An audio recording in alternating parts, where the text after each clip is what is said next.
Alhamdulillahilladzi amarna bis-shalah waz-zakah wa shaum Ramadan wa kafa billahi hasiba. Asyhadu an la ilaha illallah wahdahu la syarika lah wa asyhadu anna sayyidina Muhammadan abduhu wa rasuluhul mustafa. Allahumma shalli wa sallim ala sayyidina Muhammadin wa ala alihi wa ashabihi ahli sidqi wal wafa. Amma ba'd. Faya ma'syarul muslimin, usikum wa iyaya bittaqwallah faqad fazal muttaqun. Shadaqallahu al-azim. Hadirin sidang Jumat rahimakumullah, Bapak-bapak dan saudara-saudara sidang Jumat yang berbahagia. Puji syukur marilah kita panjatkan kepada Allah Subhanahu wa taala. Salawat serta salam semoga senantiasa terlimpah keharibaan junjungan kita Nabi besar Muhammad sallallahu alaihi wasallam serta para keluarganya, sahabatnya dan segenap pengikutnya hingga akhir zaman. Kemudian selaku khatib tak lupa menyampaikan wasiat. Faya ma'syarul muslimin, usikum wa iyaya bittaqwallah faqad fazal muttaqun. Marilah kita selalu berupaya meningkatkan kualitas takwa kita kepada Allah Subhanahu wa taala dengan sebenar-benarnya takwa agar kelak kita dapat memperoleh predikat muttaqin di sisinya.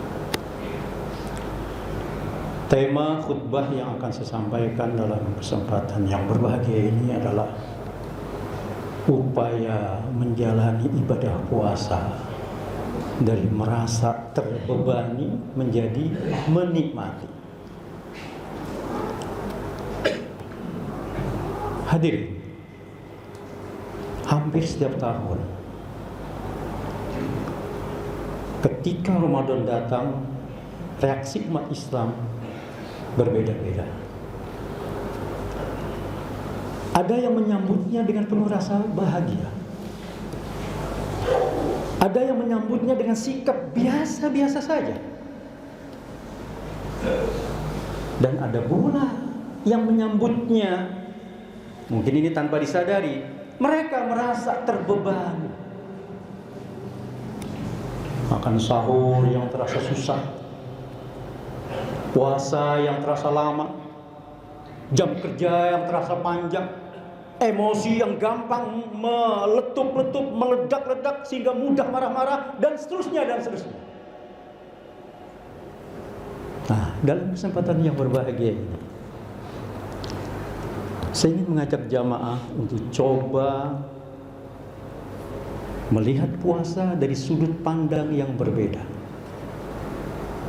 Bukan dari sekedar menahan lapar saja, bukan dari sekedar memperhatikan aturan-aturan dalam ilmu fikih saja, tapi dari sisi makna, dari sisi rasa, dari sisi perjalanan jiwa, sehingga pada akhirnya ibadah puasa yang kita jalani tidak merasa terbebani, tapi justru kita malah menikmati. Terkait dengan hal itu, dalam kesempatan waktu yang terbatas ini, saya ingin menyampaikan 3 poin saja. Yang mudah-mudahan kalau 3 poin ini disimak, diperhatikan, dicamkan, bahkan diamalkan, maka ibadah puasa kita betul-betul kita tidak merasa terbebani. Yang pertama, ubahlah cara pandang kita terhadap ibadah puasa dari beban menjadi sebuah undangan kehormatan. Sebab Allah dalam surat Al-Baqarah ayat 183 dengan tegas mengatakan, a'udzubillahi minasyaitonirrajim, ya ayyuhallazina amanu, wahai orang-orang yang beriman, kutiba alaikumusiyam, telah diwajibkan atas kamu berpuasa. Jadi yang dipanggil oleh Allah, Allah memanggil manusia untuk melaksanakan ibadah puasa, Allah menggunakan kalimat ya ayyuhallazina amanu, bukan ya ayyuhallazina aslamu, bukan ya ayyuhan nas. Tapi ya ayyuhallazina amanu, wahai orang-orang yang beriman, bukan ya ayyuhallazina aslamu, wahai orang-orang yang beragama Islam, bukan pula ya ayyuhan nas, wahai sekalian manusia, bukan. Tapi yang dipanggil oleh Allah ya ayyuhallazina amanu, wahai orang-orang yang beriman. Ini adalah panggilan atau undangan kehormatan.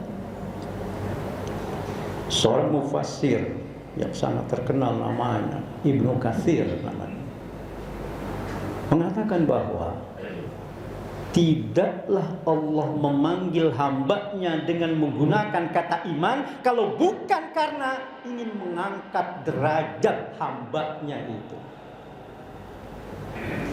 Nah, sekarang mari kita coba lihat sebuah analogi. Kalau satu ketika kita diundang oleh presiden ke istana, kita tentu merasa bangga. Walaupun waktunya siang, jam 1 ba'da zuhur, kita tidak akan mengeluh panas, capek dan sebagainya. Justru kita begitu sebat datang ke sana, begitu semangat datang ke sana. Kenapa? Kita merasa bangga. Kenapa? Karena yang mengundang orang nomor 1 di negeri ini. Nah, sekarang puasa yang mengundang bukan makhluk, tapi Khalik, pencipta. Pencipta alam semesta beserta isinya, termasuk kita manusia. Masa sih kita nggak merasa bangga? Oleh karena itu, buktikan kalau kita merasa bangga. Jangan katakan saya diharuskan puasa, tapi katakanlah saya dipilih Allah untuk berpuasa. Itu yang pertama. Kemudian yang kedua, fokuslah pada apa yang didapatkan. Jangan fokus pada apa yang kita tinggalkan. Memang banyak yang kita tinggalkan ketika kita berpuasa di bulan Ramadan ini. Biasanya tiap hari kalau kita berangkat dari rumah untuk melakukan aktivitas, apakah ke kantor kalau di pegawai, apakah ke pasar kalau dia seorang pedagang, apakah ke kampus kalau dia seorang mahasiswa, apakah ke sekolah kalau dia seorang siswa, biasanya sebelum berangkat kita sarapan dulu, ngopi-ngopi dulu, kemudian makan makanan ringan dan lain sebagainya. Tapi ketika puasa itu ditinggalkan. Bagi pegawai di siang hari biasanya ada waktu yang disediakan oleh instansinya untuk istirahat, sholat dan makan, isoma. Dan pada saat itu biasanya pegawai atau karyawan itu mengelompok, makan di sebuah restoran, makan di sebuah warung makan sambil ngobrol-ngobrol. Tapi ketika puasa itu juga ditinggalkan.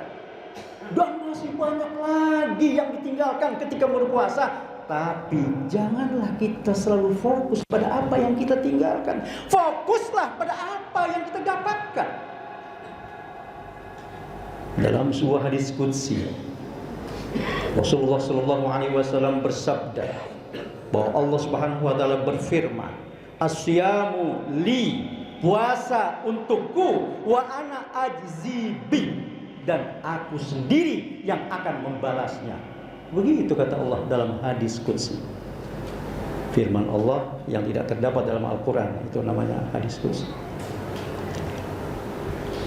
Hadirin, sesungguhnya setiap pahala dari ibadah apa saja itu kan memang berasal dari Allah, termasuk puasa.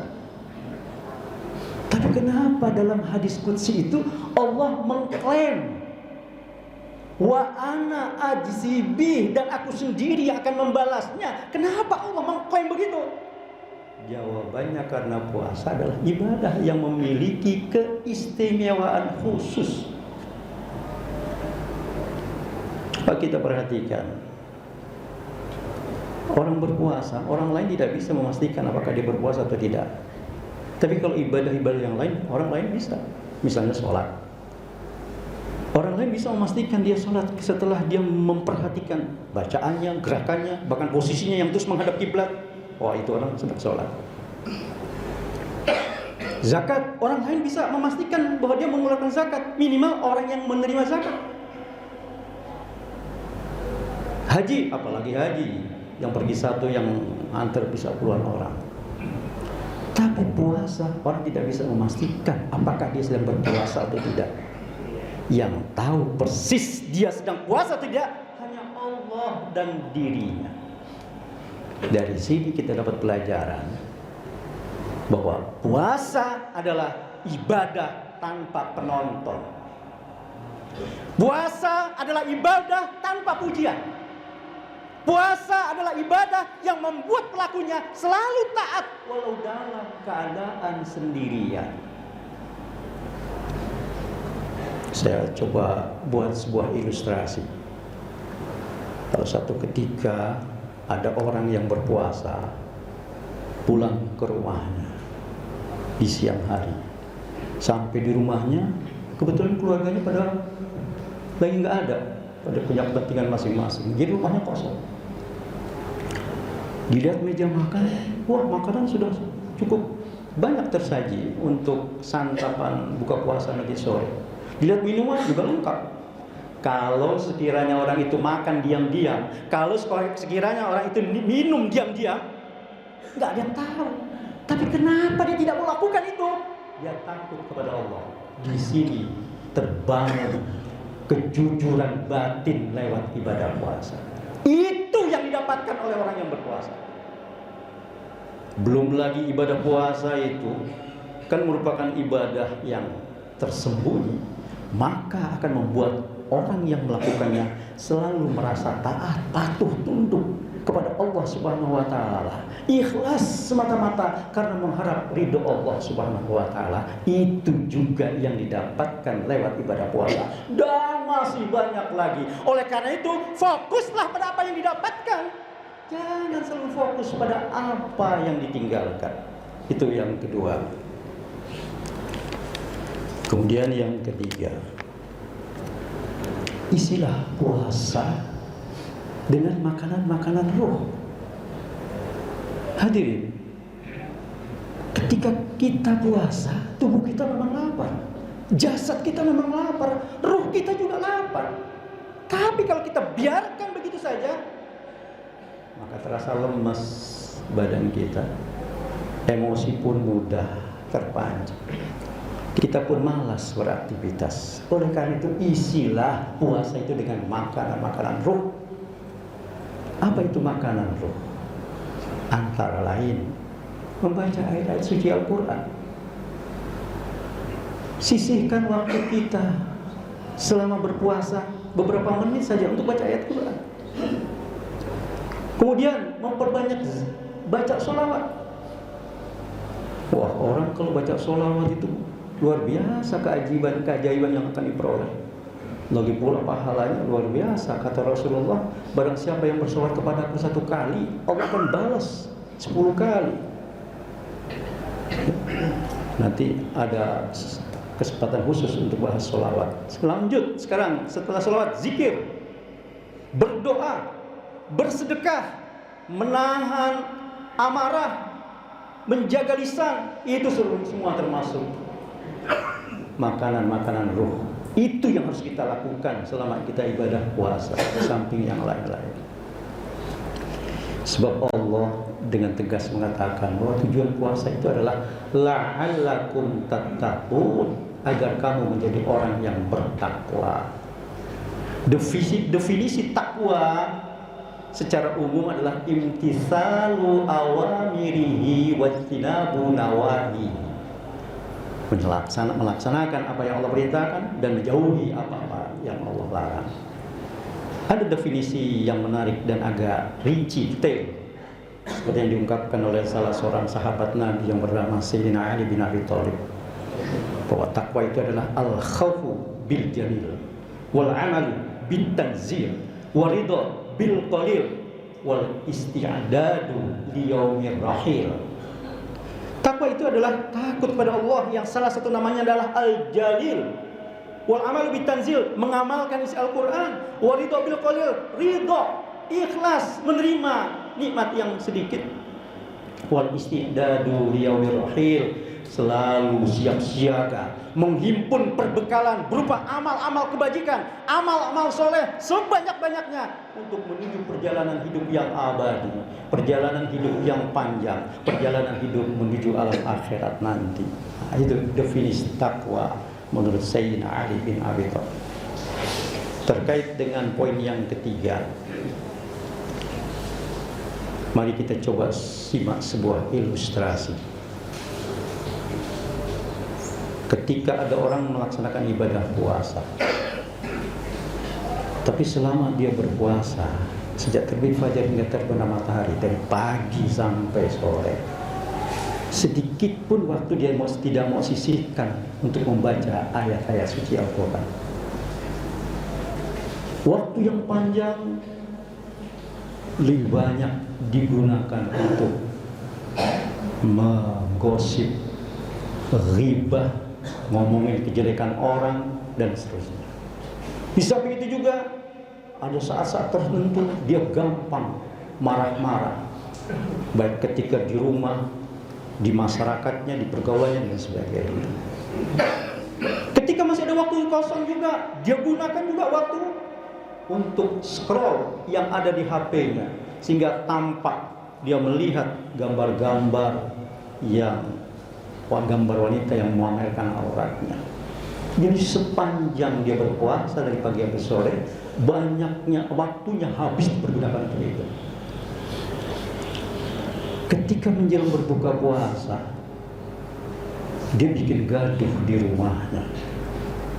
Cuma sederhana penyebabnya, lantaran makanan yang dia sukai, yang akan dia santap untuk pada saat berbuka puasa, ternyata tidak ada di meja yang tempat berbuka puasa keluarga.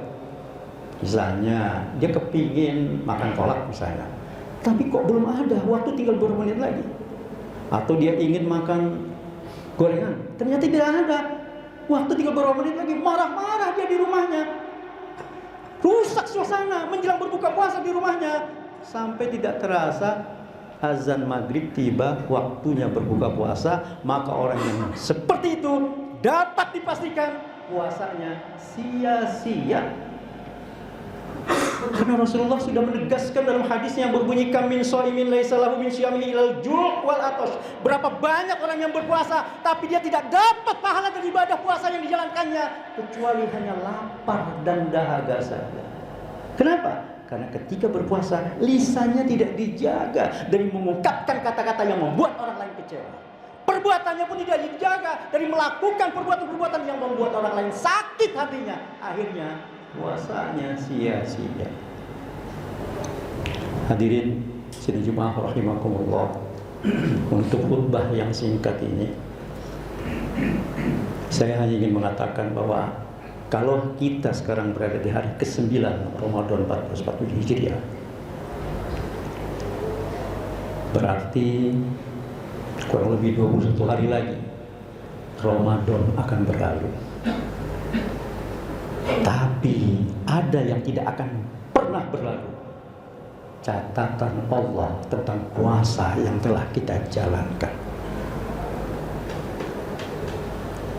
Rasa lapar yang selalu kita tahan dicatat oleh Allah.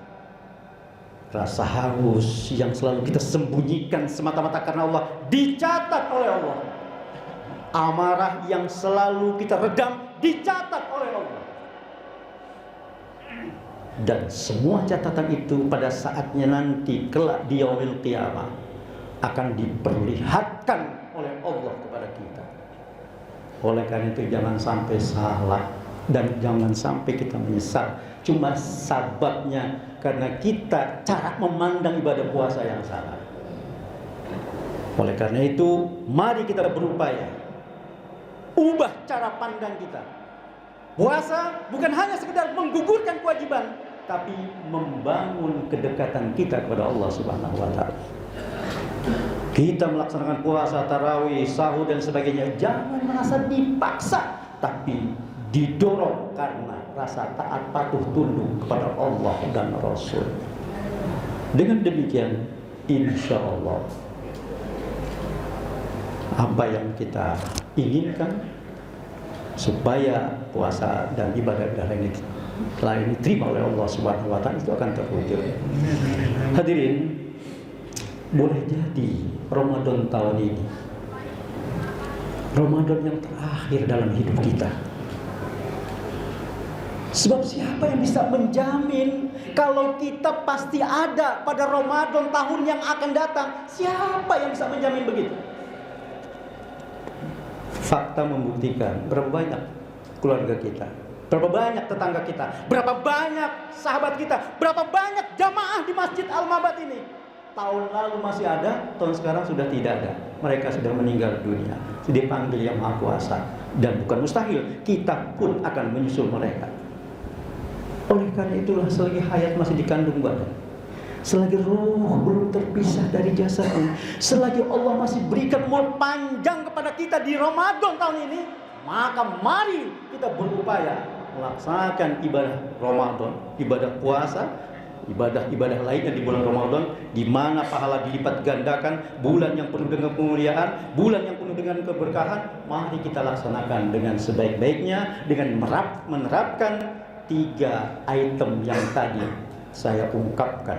Bukan hanya sekedar kita pahami, tapi juga kita camkan dan kita amalkan, sehingga pada akhirnya kita dalam menjalankan ibadah puasa dan ibadah-ibadah lainnya di Ramadan ini bukan terasa dibebani, tapi justru kita malah menikmati. In ahsantum li anfusikum wa in asatum falah. Seseorang yang melakukan kebaikan, maka kebaikan itu pasti akan kembali kepada dirinya.